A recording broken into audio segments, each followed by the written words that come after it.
Bonjour à tous les étudiants. Je traite dans cette vidéo le chapitre 5 qui concerne les travaux de paie, les salaires. Bon, ce chapitre a pour objectif de permettre à l'étudiant de savoir lire un bulletin de paie, savoir calculer les cotisations sociales et savoir comptabiliser un bulletin de paie. Yani passer l'écriture dans le journal.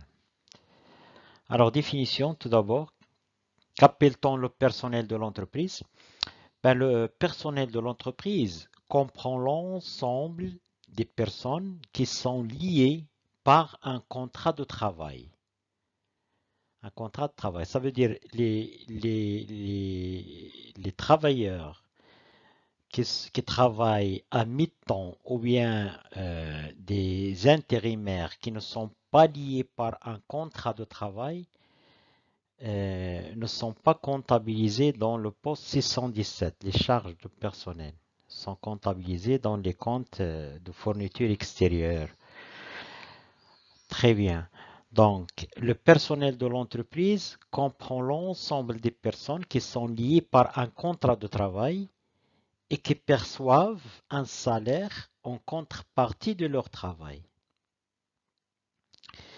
Les charges de personnel euh, les comptes des postes 617, charges d'exploitation, comprennent les salaires plus les autres charges qui sont payées en faveur des personnels par l'entreprise.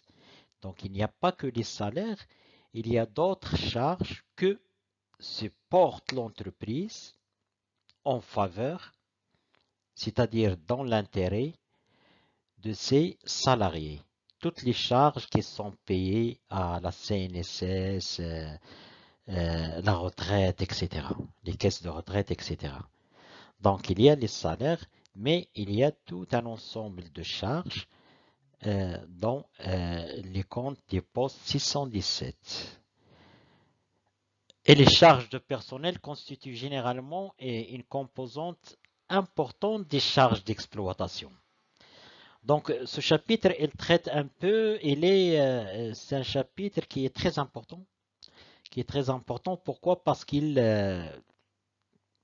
traite une question en relation avec le personnel, avec la gestion des ressources humaines de l'entreprise. Comme je l'ai dit toujours, la comptabilité, c'est la traduction en chiffres de la loi. Donc, on va voir qu'il y a des règles, il y a des réglementations. قانون شغل par exemple, le code du travail, la fiscalité, tout ça, ils sont toute la réglementation, toutes les lois, ils sont traduites en chiffres en comptabilité.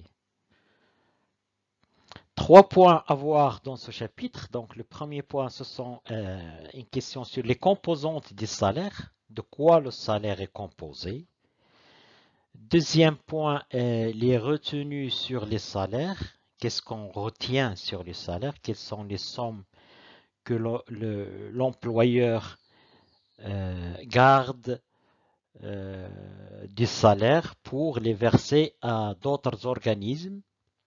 Parce que dans cette question des salaires, l'entrepreneur, l'employeur joue un rôle d'intermédiaire entre l'État, les caisses de retraite, les caisses de sécurité sociale et l'employé et le salarié. Donc, il retient des sommes d'argent qui sont destinées à ces caisses à l'État, comme par exemple l'impôt sur le revenu. C'est l'entreprise, c'est le patron qui le calcule et le verse directement à l'État.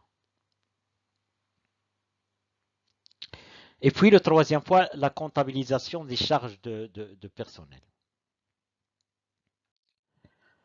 Commençons par les composants des salaires. De quoi le salaire est composé? Le salaire il est composé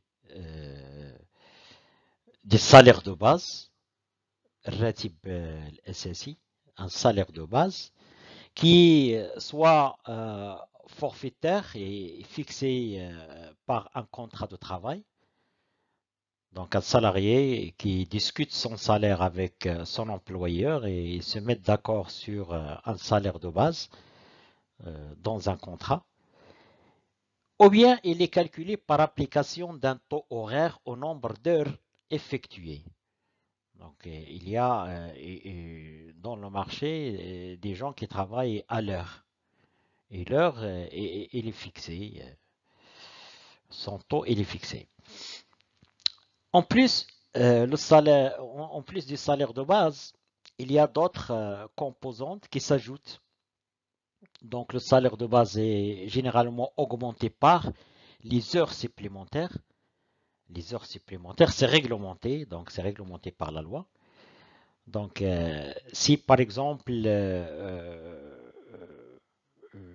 le salarié travaille de 6 heures à 21 heures dans les jours ouvrables, ça veut dire les jours de la semaine ouvrables, à part les jours fériés. S'il travaille de 6 heures à 21 heures, il a droit à une majoration de son salaire par heure de 25%. Et s'il travaille les jours fériés, le jour de fête par exemple, de 6 heures à 21 heures, il a une majoration de 50%. De 21 heures à 6 heures du matin, les jours ouvrables, majoration de 50%, et les jours fériés, c'est 100%. Ça, ce sont les heures supplémentaires. Donc, ils s'ajoutent. Ils s'ajoutent au salaire de base. Et les primes, là aussi, c'est réglementé. Donc, la prime d'ancienneté, elle est obligatoire. Les autres primes, ils sont facultatives. La prime d'ancienneté, qui est égale au salaire de base, plus les heures supplémentaires, fois un taux. Un taux.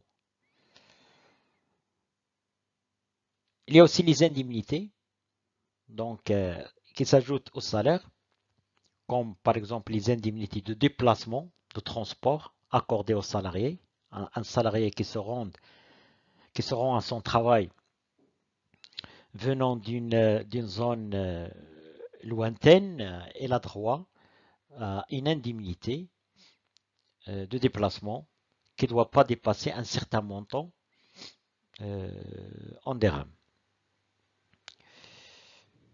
Et il y a les autres avantages en nature ou en argent. Donc, l'entreprise peut accorder des biens alimentaires à ses salariés. Il peut leur donner, couvrir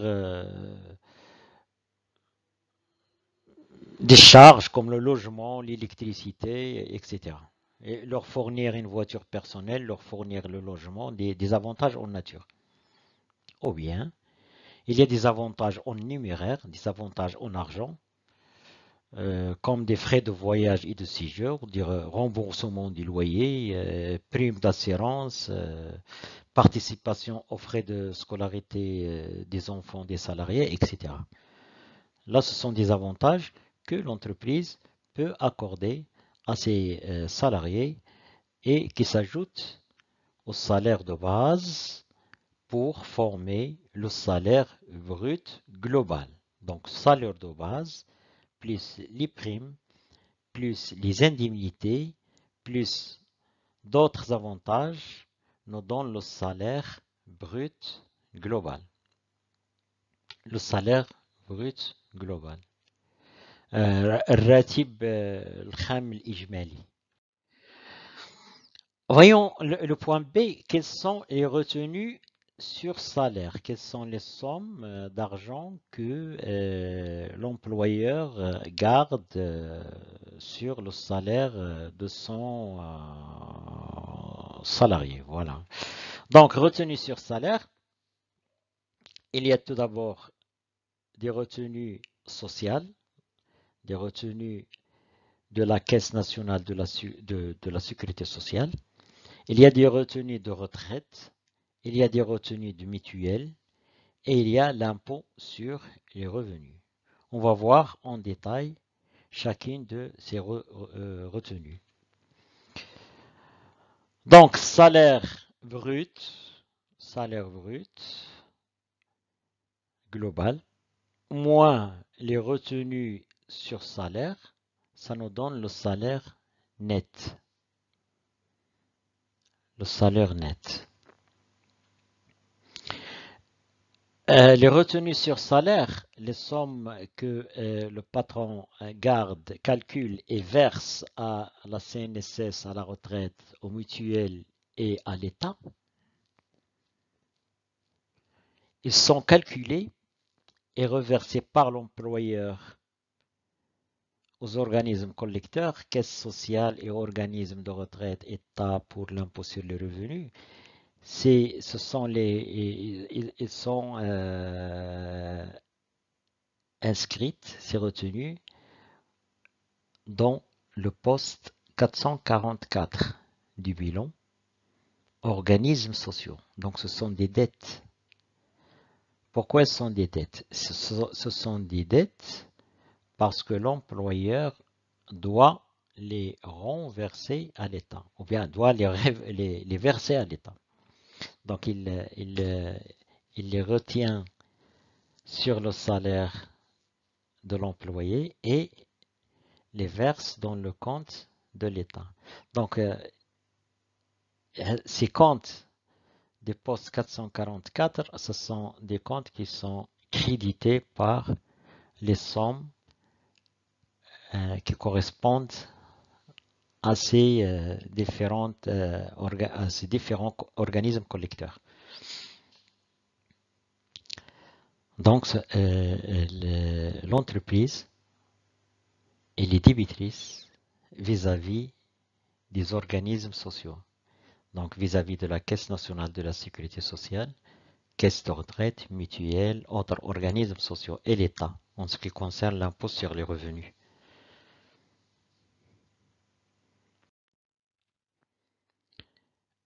Les retenues sociales sur salaire. Donc, les retenues sur salaire, je vais présenter 4.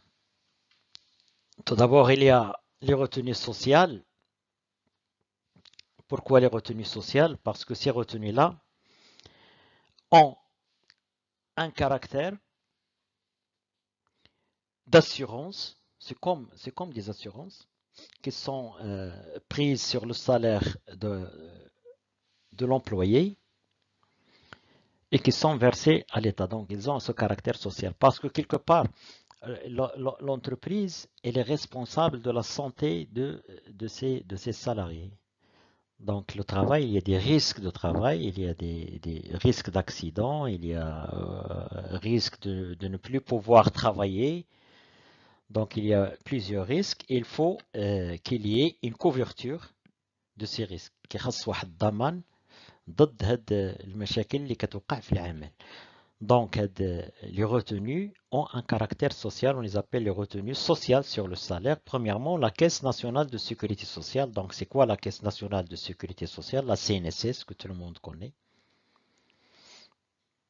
C'est un organisme public, donc c'est l'État, c'est un organisme public qui assure la protection des employés contre les risques du travail, ou bien les risques qui peuvent diminuer ou cesser carrément la force de travail. Donc, il assure deux types de prestations à court terme, comme la maladie par exemple, la maternité, les allocations familiales, etc. Donc, il donne ces prestations sous forme de couverture à court terme et à long terme. Invalidité, ça veut dire l'état où une personne devient invalide, il n'est plus capable de travailler physiquement.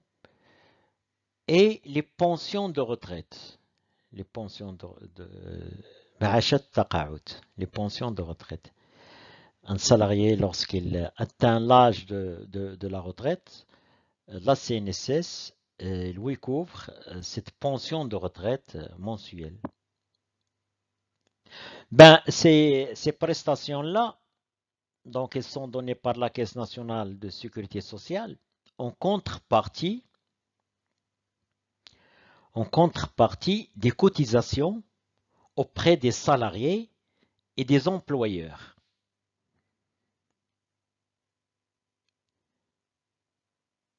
Et les taux de ces cotisations, ils changent de temps à autre. Donc, je vais vous donner le tableau où il y a les taux de cotisation qui s'appliquent aux salariés et aux employeurs. Deuxième retenue sociale sur le salaire, c'est celle qui concerne l'assurance maladie obligatoire, l'AMO. Ben, c'est quoi l'AMO? L'AMO, c'est une assurance qui assume la couverture médicale de base. La couverture médicale de base. يعني الخدمات الطبية التغطية الصحية de base يعني الأساسية. Et cette assurance-là, donc elle est créée par la loi, c'est l'État. Elle est gérée par deux organismes, un organisme qui concerne le secteur public et la CNSS qui concerne le secteur privé. Alors, il y a aussi, là, il donne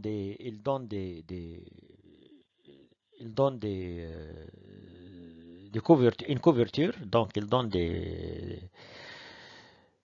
moyens pour couvrir des risques de maladies qui peuvent surgir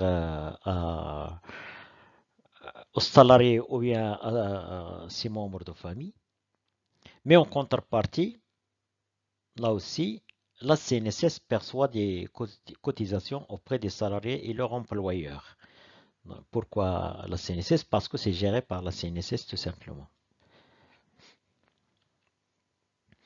Et voilà le tableau qui donne les taux de cotisation salariale et patronale à la CNSS. Donc, par catégorie de prestations, il y a une base de calcul et il y a le taux de cotisation patronale et le taux de cotisation salariale.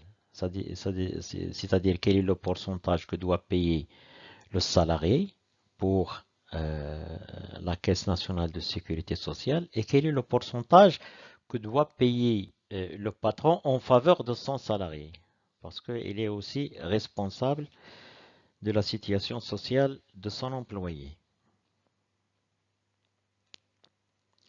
Donc, pour chaque catégorie de prestations, par exemple les prestations familiales, la base de calcul, c'est le total des salaires réels de la période. Et donc, le taux de cotisation patronale il est de 6,40%. Et il est à la pleine charge des patrons. Donc, le salarié ne paye rien. Quant aux prestations sociales à court terme, les prestations sociales à court terme, maladie, maternité, allocation familiale, etc. Là, le salarié, il paye 0 et là, il y a un plafond tout d'abord. Donc, c'est plafonné. Le calcul 1,0,5% pour le patron et 0,52% pour le salarié. D'un salaire maximum de 6 000 dirhams ou d'une partie du salaire qui ne dépasse pas 6 000 dirhams. Donc, finalement, 0,50% de 6 000, ça donne toujours 257,40 dirhams, donc ça ne change pas. Ça ne change pas parce que la base du calcul, il est plafonné. Là, c'est la même chose, c'est la même base pour troisième catégorie de prestations, prestations sociales à long terme. Donc là, le salarié, il paye 3,96% et le patron 7,93%. L'assurance maladie, l'AMO, donc c'est la même chose. Et la taxe de formation professionnelle. là, elle est à 100% à la charge du patron. Le salarié ne cotise pas dans cette catégorie de prestations. C'est le patron qui cotise. Voilà donc deux organismes de protection sociale importants, la CNSS et l'AMO. Et tout ça, ça se traduit par des écritures sur le plan comptable. Il y a une autre catégorie d'organismes de, de prévoyance sociale, c'est le CMR, Caisse interprofessionnelle marocaine de retraite.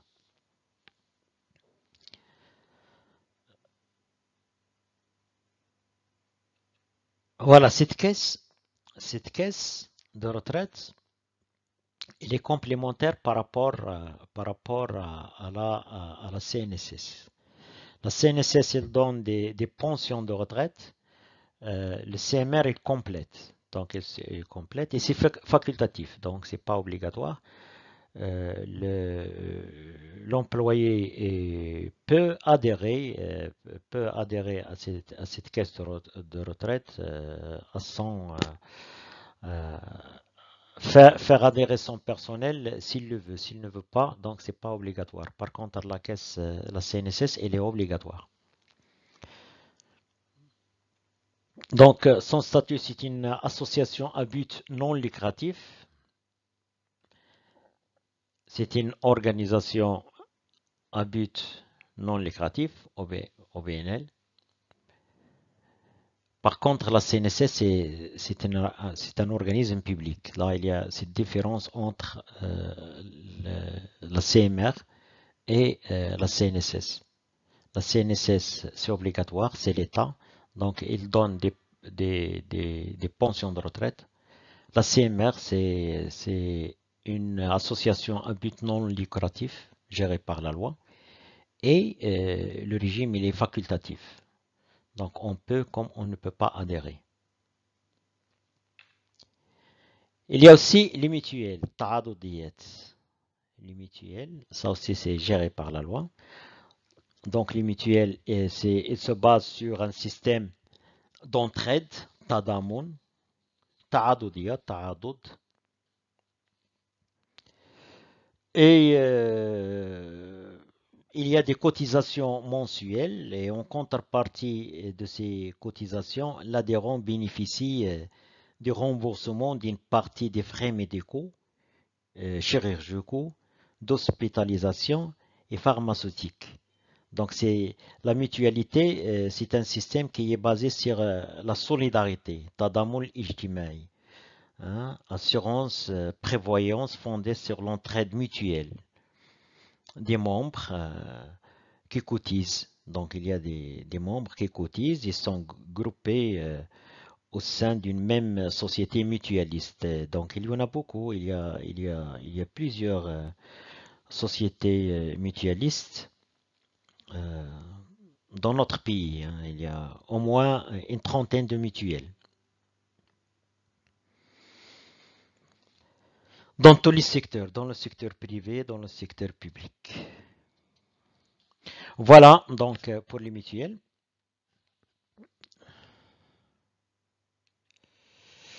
Maintenant, on a vu les retenues à caractère social, donc la CNSS, l'AMO, la CMR et les mutuelles. On va voir maintenant dans le petit point B les retenues à caractère fiscal, et notamment l'impôt sur le revenu salariaux. Donc pour les revenus salariaux, les salaires, l'impôt sur les revenus est prélevé à la source par l'employeur. Donc c'est pas le salarié qui, euh, qui paye à l'État son revenu, mais c'est l'employeur qui le calcule et le retient des salaires et le paye directement à l'État. Donc on dit qu'il est prélevé à la source. Mais il n'est pas calculé sur tout le salaire brut. Donc il y a des déductions fiscales et sociales pour arriver au revenu net imposable. Donc, il faut par exemple du salaire brut, il faut enlever les retenues à caractère social, il faut enlever d'autres éléments et puis on calcule le taux de, le taux, de l'impôt sur le revenu sur le salaire qui reste. C'est le salaire, le revenu net imposable. Et là, vous avez un tableau qui donne le barème de l'impôt sur le revenu en 2018. Donc voilà, on prend le salaire, on le divise en tranches et à chaque tranche, on applique un taux. Et on calcule par la suite le revenu net. Donc le revenu moins les retenues dans l'impôt sur le revenu nous donne le revenu net. Voilà. Donc les retenues sur salaire, toutes les retenues sur salaire s'inscrivent sur le bulletin de paie. Le bulletin de paie en diminution des salaires bruts pour déterminer le salaire net. Donc, nous avons le salaire de base, plus les primes, plus les indemnités, plus autres avantages, égale salaire brut. Donc, le salaire brut, c'est ça. Elle est dans ce bulletin de paie. Nom et prénom, donc il n'y a pas de nom. Pour la période de paie 01 1 2009 au 31 2009. Donc, il y a la date d'embauche, il y a le numéro de la Caisse nationale de sécurité sociale, il y a le numéro de la CIN, carte d'identité nationale, il y a le numéro du CMR, Caisse interprofessionnelle marocaine de retraite, il y a la date de naissance, parce que c'est important, la date de naissance, il figure sur le bulletin de paie, pour avoir une idée sur la retraite, la date de retraite. Il y a le service, voilà, ce sont des informations. Il y a le numéro d'affiliation à la CNSS. C'est un bulletin de paie. C'est un bulletin de paie où s'inscrivent toutes les retenues sur salaire. Donc, il y a tout d'abord le salaire de base.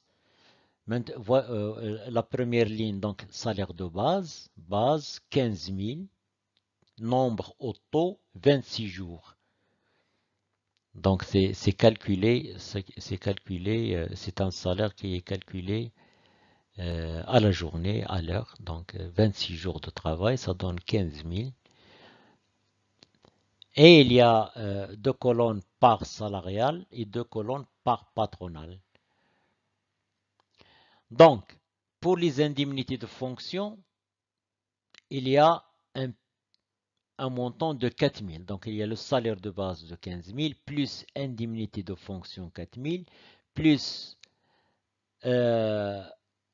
autre avantage en nature, donc avantage en nature d'un montant de 4 000. Avantage en nature, ça peut être une maison qui est donnée pour l'habitation, ça peut être autre avantage en nature d'un montant de 4 000. Il y a des frais de déplacement. Là, ce sont des frais que ce monsieur a dépensé pour se rendre à son travail d'un montant de 1500. Il y a une allocation familiale, donc le patron a le droit de donner une allocation familiale à son employé. Donc c'est tout à fait légal dans une certaine mesure. Et plus une prime, là il y a une prime d'ancienneté, il y a un salaire de base et il y a un taux 15%. Donc on a vu ça dans la formule de calcul de la prime d'ancienneté. Donc il y a le salaire de base plus les heures supplémentaires multipliées par un taux. Donc là il n'y a pas d'heures supplémentaires. Donc on a multiplié directement le salaire par le taux. Ça nous a donné une prime d'ancienneté de 2250 mensuel. Voilà, ça c'est le salaire brut global. Voilà, elle est de 27 350,44. Ça, c'est le salaire brut global. Alors, le salaire brut moins les retenues sur salaire, ça nous donne le salaire net. Voyons sur ce bulletin de paie où sont les retenues sur salaire. Donc, tout d'abord, c'est l'AMO, l'assurance maladie obligatoire. La première colonne, c'est la base. Sur quelle base on va calculer l'AMO? On va la calculer sur un montant de 25 250. Donc, ce n'est pas le brut, le salaire brut, mais le salaire brut, moins les frais de déplacement et moins les allocations familiales. Donc, on ne peut pas calculer une taxe sur des allocations familiales ou bien sur des frais de déplacement. Il y a la caisse de sécurité sociale. Donc, pour l'AMO et pour la caisse de sécurité, caisse de sécurité sociale, il y a la part salariale. Donc, le salarié, il a payé un montant de 505 pour l'AMO et un montant de 257,40 pour la CNSS. Et le patron, il a payé 4% pour l'AMO et 9% pour la CNSS. Donc, il y a la part salariale et la part patronale. Et tout ça au profit des salariés. Ensuite, il y a les prestations allocation familiale. Là, la part salariale est égale à 0. Donc, le salarié ne paye rien. C'est le patron qui paye un pourcentage de 6% sur un montant de 25 250. Il y a la caisse de retraite, CMR. Donc là aussi, il y a une autre base. Donc il y a des exonérations pour le calcul de cette taxe, de cette contribution. Toutes ces exonérations, vous allez le voir dans le cours de fiscalité. Maintenant, à quoi on s'intéresse dans la comptabilité générale, c'est essentiellement les écritures comptables. Comment passer les écritures comptables et comment faire jouer les comptes. Par contre, les questions de fiscalité et les questions surtout de fiscalité et de droit commercial, seront traitées dans des modules, dans leurs modules. Voilà, donc il y a la CMR où il y a la part patronale et la part salariale. Et il y a l'assurance groupe. Ça aussi, c'est une couverture sociale, assurance groupe. Donc, il y a une cotisation à faire. Donc, il y a la part patronale et la part salariale. Et il y a l'impôt sur les revenus. L'impôt sur le revenu, donc c'est un impôt qui est calculé par l'employeur et payé directement à l'État. Donc c'est 40% en ce qui concerne ce bulletin de paie, 40% qui sera retenu des salaires et versé par l'employeur directement à l'État.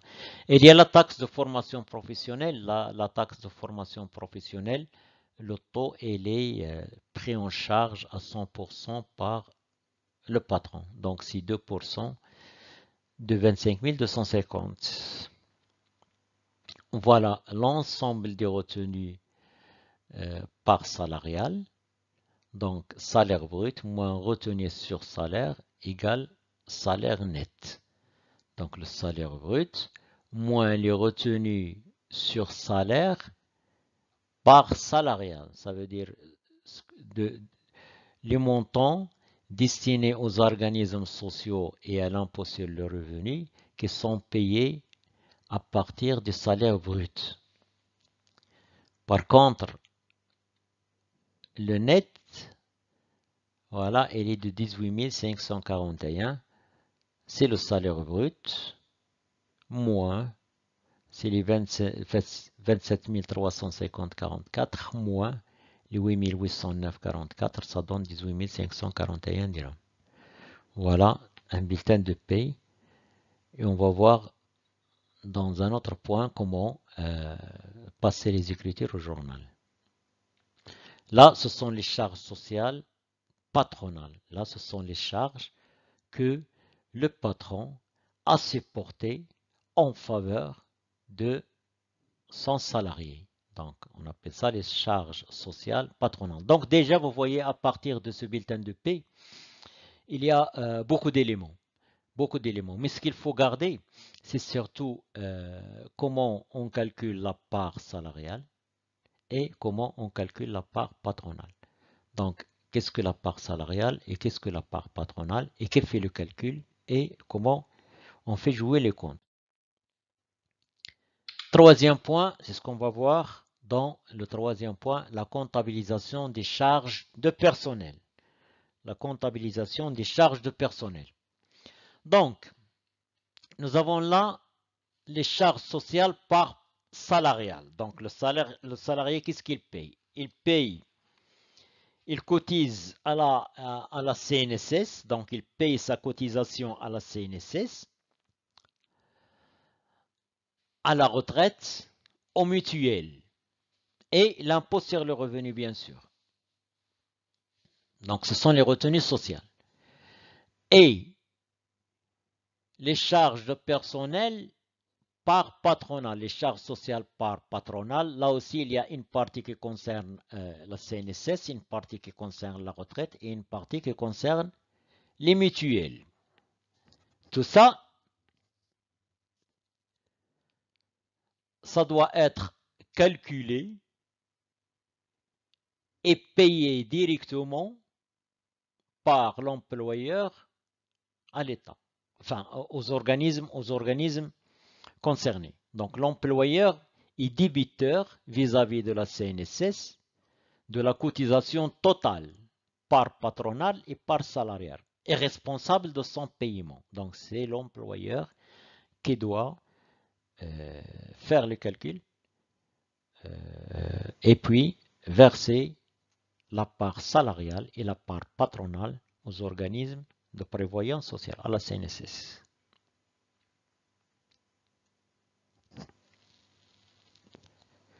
Voilà les comptes des organismes sociaux. Caisse nationale de sécurité sociale, caisse de retraite, mutuelle, autres organismes sociaux. Donc tout ça, ce sont des dettes que l'entreprise, il crédite ses comptes au moment de la passation des écritures, il crédite ses comptes comme quoi des dettes sont dues à payer à ces organismes.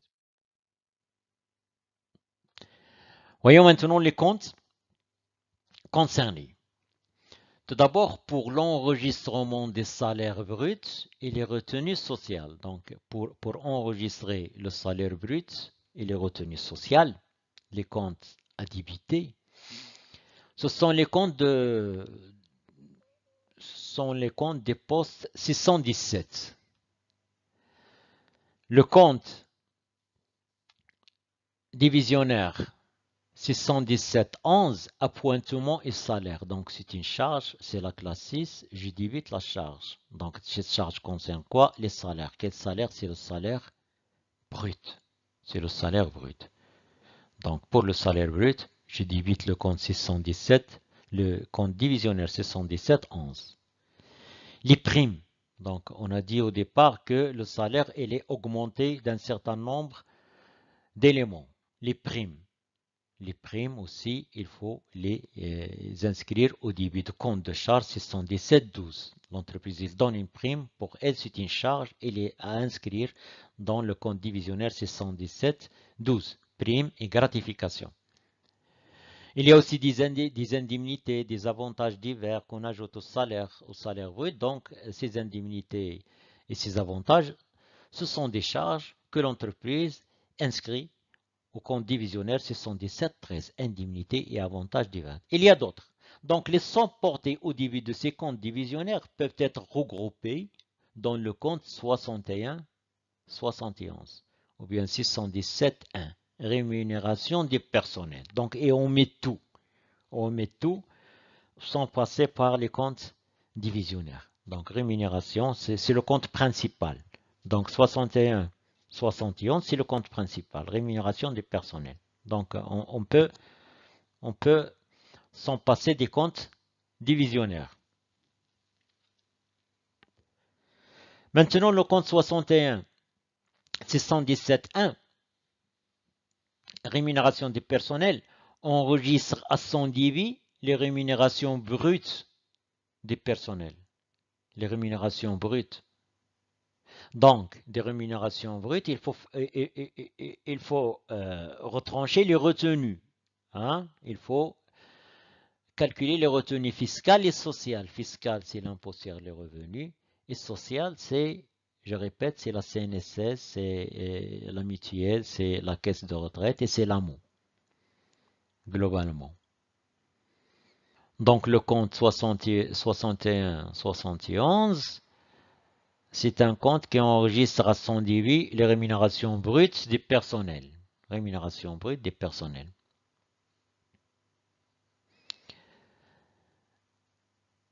Les retenues fiscales et sociales sur les rémunérations brutes sont inscrites au crédit des comptes des postes 444. Ce poste 444, c'est un poste du bilan.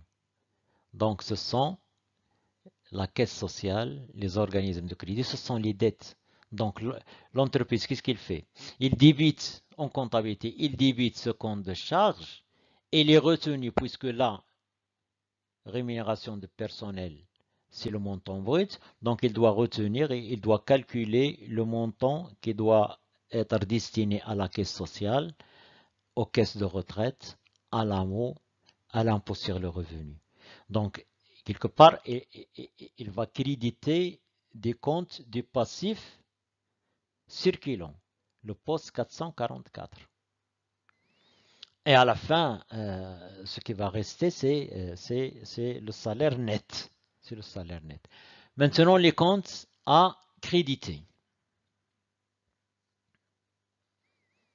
Ce sont les comptes des postes 444.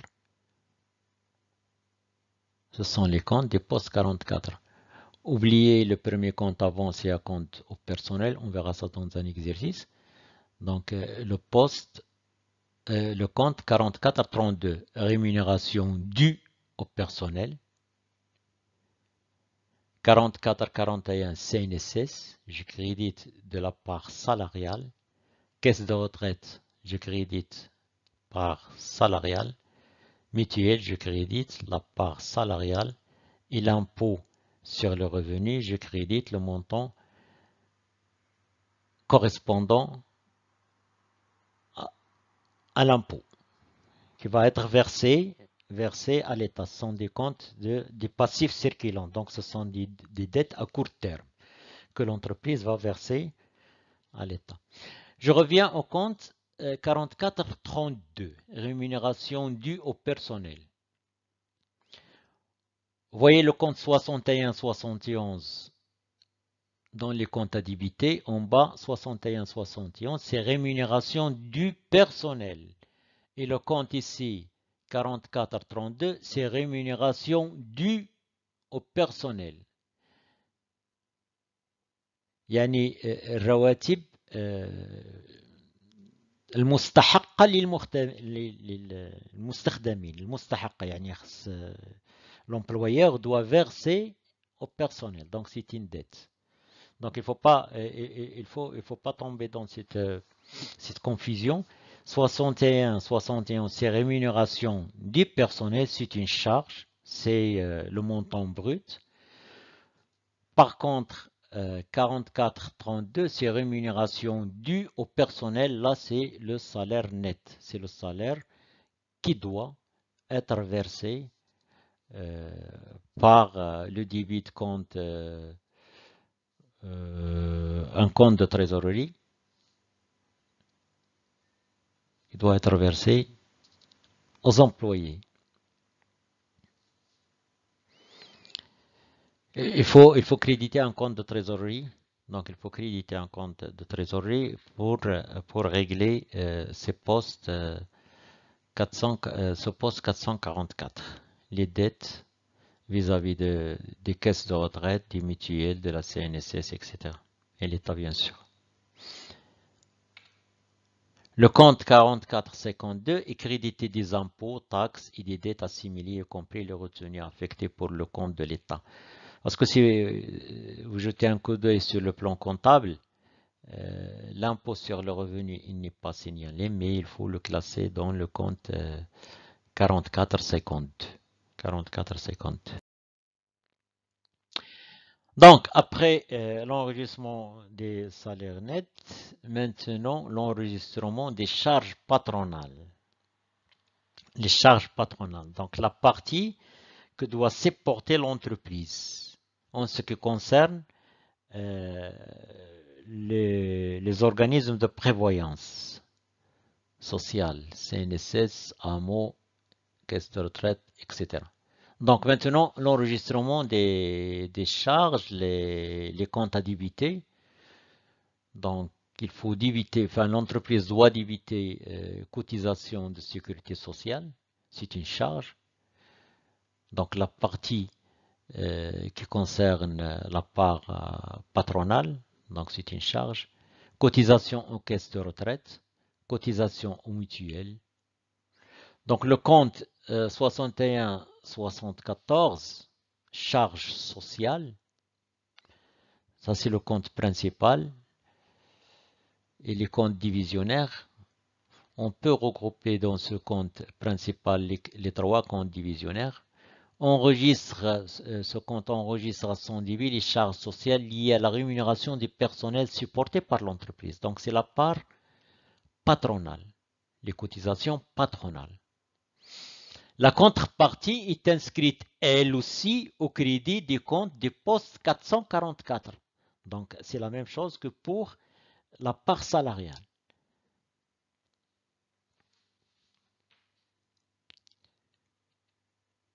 Les autres charges sociales, telles que l'assurance groupe, les versements aux œuvres sociales, l'habillement et les vêtements de travail sont inscrites au débit de compte 61-76, charges sociales diverses. Donc, en matière de charges sociales, il y a deux groupes. Donc, il y a les charges sociales, où on enregistre les cotisations patronales, mais les autres charges sociales regroupent d'autres charges que supporte l'entreprise et qui appellent des charges sociales diverses.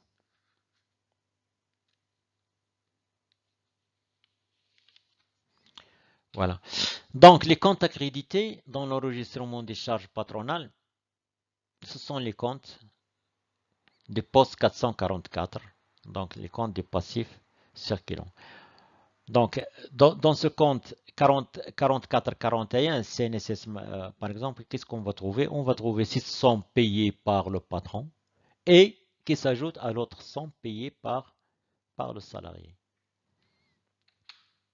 Les comptes des postes 444 sont crédités du montant total des sommes dues par l'entreprise à la sécurité sociale, ainsi que différents organismes sociaux au titre des cotisations patronales et salariales. Donc le total, le global.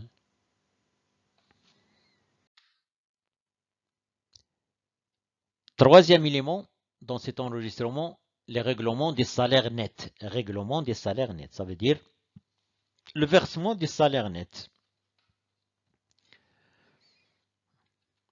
Voilà l'écriture à passer. Je débite le compte rémunération due au personnel, donc c'est un compte de la classe 4, la dette, par le crédit de compte banque ou bien par le crédit de compte caisse. Après cette écriture, le compte 4432 se trouve soldé. Donc, il a été crédité au moment de la répartition des salaires bruts et il va être débité au moment des règlements par le crédit d'un compte de la classe 5.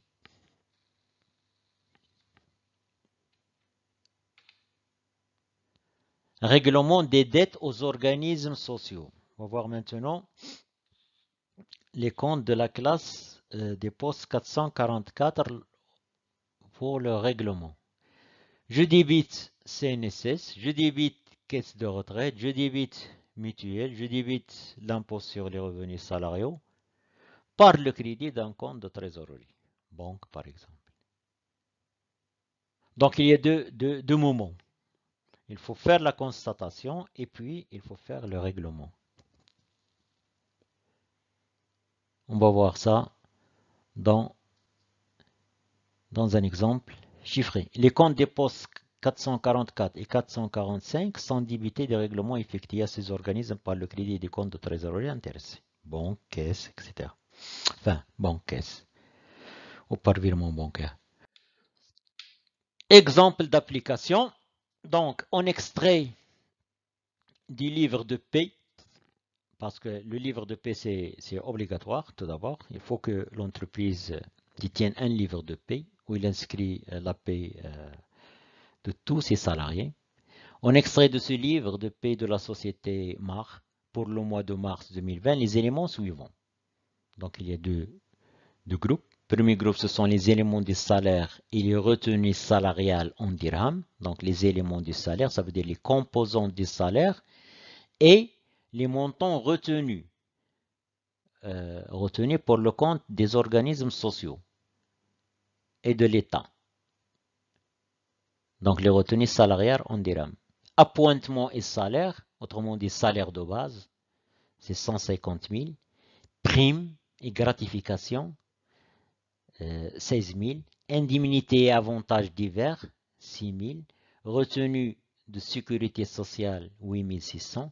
Retenue de la retraite complémentaire, 7 480. Retenue mutuelle, 4 210. Retenue impôt sur les revenus salariaux, 38 840. Deuxième catégorie des charges, les charges sociales patronales, ou bien la part patronale, ou bien les charges que le patron doit supporter en faveur de son salarié ou de ses salariés. Il y a la sécurité sociale, un montant global de 20 460. Il y a la retraite complémentaire, un montant de 9 680. Et il y a les cotisations aux mutuelles, 3 200. Donc là, c'est les éléments des salaires pour un ensemble de salariés. Et on vous demande d'enregistrer les éléments de paie au journal de l'entreprise. Donc tous les éléments des salaires sont payés par virement. Enregistrer les éléments. Donc premier point, c'est calcul des salaires nets. Voilà. Donc salaire de base, appointement et salaire 150 000, plus les primes et gratifications, 16 000, plus les indemnités et avantages divers, 6 000. Ça donne un total des salaires bruts de 172 000. Voyons les retenues sur salaire. Retenue sécurité sociale, 8 600. Retenue retraite complémentaire, 7 480. Retenue mutuelle, 4 210. Retenue impôt sur les revenus salariaux, 38 840. Total des retenues salariales, 59 130. Salaire net à payer, on fait la différence entre le salaire brut de base et le total des retenues. Ça nous donne des salaires nets à payer d'un montant de 112 870. Deuxième catégorie, les charges sociales patronales, donc sécurité sociale 20 460, retraite complémentaire 9 680, cotisation mutuelle 3 200. Voyons maintenant comment passer ces écritures au journal. Première opération, c'est la constatation de la paie. Enfin, la constatation de la paie du mois de mars. Alors, je débite le compte de charge 617,11, appointement et salaire. C'est une charge pour l'entreprise. Prime et gratification 16 000, une charge pour l'entreprise. Indemnité et avantages divers 6 000, charge pour l'entreprise. Et j'ai dit qu'on peut regrouper ces trois comptes divisionnaires Dans le compte principal, 61-71, rémunération du personnel. Rémunération du personnel, c'est le montant brut. De ce montant brut, qu'est-ce qu'on va retrancher? Les retenues de la sécurité sociale, c'est le compte 44-41, donc ce sont les comptes des passifs. Ce sont les dettes. 44-41, Caisse nationale de sécurité sociale, 8600. 44-43, Caisse de retraite, 7480. 44-45, mutuelle, 4210. Et l'impôt sur les revenus, le compte divisionnaire 44-52, État, créditeur au État, impôt sur les revenus salariaux, 38 840. Et le compte 44-32, rémunération due au personnel. Donc, rémunération due au personnel, c'est le montant net. C'est ce montant qui va être versé ou viré dans le compte des salariés. 112 870. Au libellé, paye de mars 2020.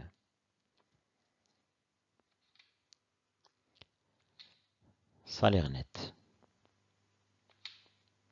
Deuxième moment, en même temps, c'est l'enregistrement des charges patronales. Des charges patronales. Donc, il y a cotisation de sécurité sociale, le compte 617, divisionnaire 617-41, cotisation de sécurité sociale. Le montant des charges sociales patronales, sécurité sociale 20 460. Deuxième charge, cotisation aux caisses de retraite, compte divisionnaire 617-42, d'un montant de 9 680, c'est la retraite complémentaire. Donc le compte, c'est cotisation aux caisses de retraite. Et cotisation aux mutuelles, c'est le compte divisionnaire 617-43, des montants de la cotisation 3200. Ce sont des charges qu'il faut débiter. Et en contrepartie, un compte de la classe 4. Donc, comme lors de la passation de la paie. Donc, je crédite le compte 44-41 CNSS des montants de la part patronale. Je crédite le compte 44-43 Caisse de retraite des montants de la part patronale, 9 680. Et je crédite le compte 44-45 Mutuelle des montants de la cotisation, des cotisations aux mutuelles à la charge des patrons.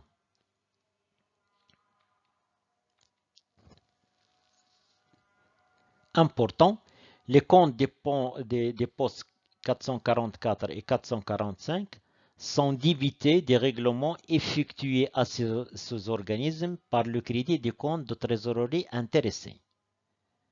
Donc les comptes des postes 444 et 445 sont débités des règlements effectués à ces organismes par le crédit des comptes de trésorerie intéressés.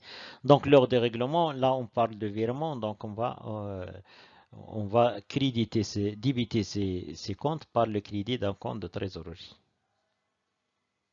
au moment des règlements.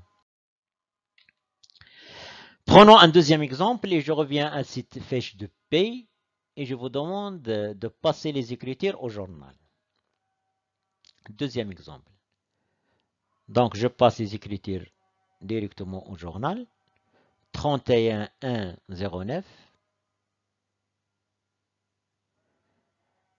Rémunération des personnels. Compte 61-71 est un compte de charge à débiter des montants des salaires bruts.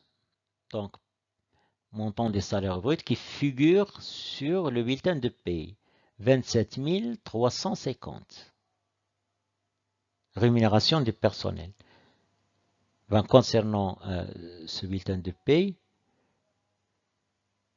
le montant brut, il est de 27 350,44 parce que ça, on peut ajouter ce chiffre pour arrondir. Si vous faites la sommation, il n'y a pas de virgule. Donc, rémunération du personnel, compte à débiter d'un montant de 27 350. par le crédit d'un compte des passifs 44, 41 CNSS et AMO. Donc le montant, c'est le total de la CNSS et l'AMO. 44, 43 caisses de retraite, un montant de 1275. La part salariale. Autre organisme, un montant de 145. Donc c'est 3%. C'est 3% appliqué aux salariés. Ça donne un montant de 145.